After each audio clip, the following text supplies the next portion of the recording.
កម្លាំងស្នូលនៃការអភិវឌ្ឍហើយប្រទេសណាក៏ដោយឲ្យតែមានយុវជនច្រើនណាគឺការអភិវឌ្ឍនឹងលឿនណាស់ប៉ុន្តែក្នុងន័យរឿងហ្នឹងបងគាត់បញ្ជាក់ប្រាប់ថាក្មេងគឺខ្លាំងចឹងប៉ុន្តែអត់ចាស់បានទេចាស់មានបទពិសោធន៍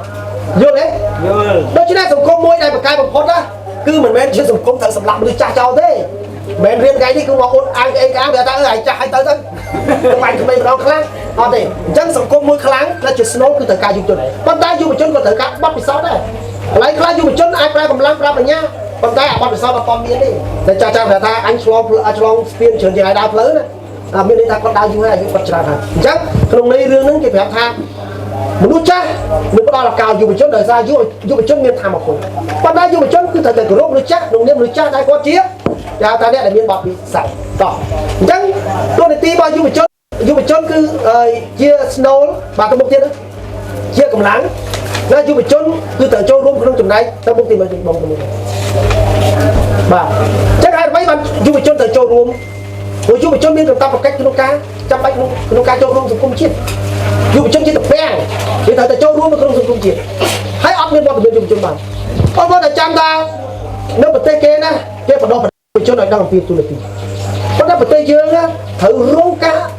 ការសង្កត់យុវជននឹងអត់ឲ្យចូលរួមក្នុងសង្គមនយោបាយទេតែបងប្អូននៅក្នុងគ្រួសារណាគ្រួសារបងប្អូនប្រាប់ថាឯងកុំធ្វើនយោបាយកុំឲ្យមានបញ្ហាគិតតែពីរៀនទៅតែចូលដល់សាលារៀនបងឯងនៅក្មេងណាបងឯងប្រឹងតែរៀនទៅកុំអាចគិតនយោបាយគេគិតរួចទៅហើយតែរៀនចប់មានចំណេះហើយកុំអាចធ្វើនយោបាយគិតតែរឿងរស់ស៊ីទៅបានលុយបានកាក់សិនទៅចាំធ្វើនយោបាយតែចាស់ទៅមិនព្រមទៅវត្តទៅវាទៅឲ្យគេធ្វើនយោបាយទៅអញ្ចឹងសង្គមខ្មែរយើងត្រូវអខានក្នុងការចូលរួមនយោបាយទីបំផុតមួយជីវិតអត់បានចូលរួមក្នុងការជួយសង្គមជាតិទេដោយសាររងចាំសិនរងចាំធំរងចាំរៀនចប់រងចាំមានលុយតម្រាំមានលុយចាប់ដើមចូលវត្តបាត់អត់បានជួយសង្គមជាតិអញ្ចឹងការចូលរួមក្នុងជួយសង្គមជាតិជាកាតព្វកិច្ចរបស់យើងហើយយើងសង្កេតឃើញបងប្អូនគណៈបកខ្លះណាគេផ្ដល់ឱកាសឲ្យយុវជនណា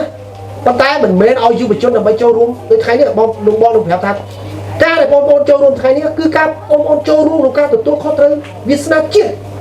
តាមរយៈគណៈបកកម្លាំងជាតិហើយក៏មិនមែនមកគ្រាន់ថាមកស្ដាប់បងនិយាយស្ដាប់ពូនិយាយដែរអនាគតបងប្អូននឹងខ្លាចទៅជាតំណាងគណៈបកកម្លាំងជាតិនៅក្នុងការប្រកួតប្រជែងដើម្បីចូលរួមការបោះឆ្នោតហើយចុងក្រោយយកអាតំណែងនេះអាការរៀបចំនៃបងថាការរៀបចំដោយប្រជាពលរដ្ឋទៅបម្រើប្រជាពលរដ្ឋ